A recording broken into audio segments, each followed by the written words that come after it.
कराची में सानेहा नीपा के बाद शहर में खुले गटरों के ढक्कन लगाने का सिलसिला शुरू तो हो गया, लेकिन अब भी बहुत से खुले गटर हादसात का सबब बन सकते हैं। मंजूर कॉलोनी में मौजूद हैं अब्दुल हसीब खान, उनसे मजीद जानेंगे। जी हसीब, बताइएगा।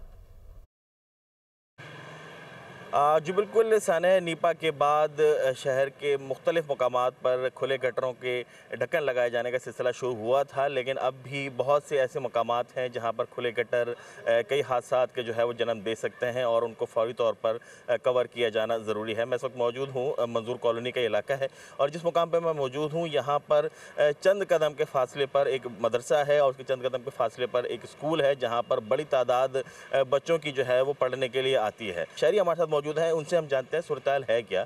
यहाँ की सूरत हाल यही है, काफ़ी अरसे से ये गटर के ढक्कन खुले में, कोई इस तरफ नहीं आता, कचरा, और बच्चे भी करीब ही हैं, स्कूल भी है, मदरसा भी है, इधर पढ़ते हैं और कोई सहूलत मैसर नहीं है। ऐसा देख लें तो ऐसा कि बच्चों का डर लगा रहता है हमेशा। बच्चे घर से निकलते हैं तो पीछे फादर मदर सब परेशान कि यार अब क्या होगा क्या नहीं होगा, बच्चे कब पहुँचेंगे वापस।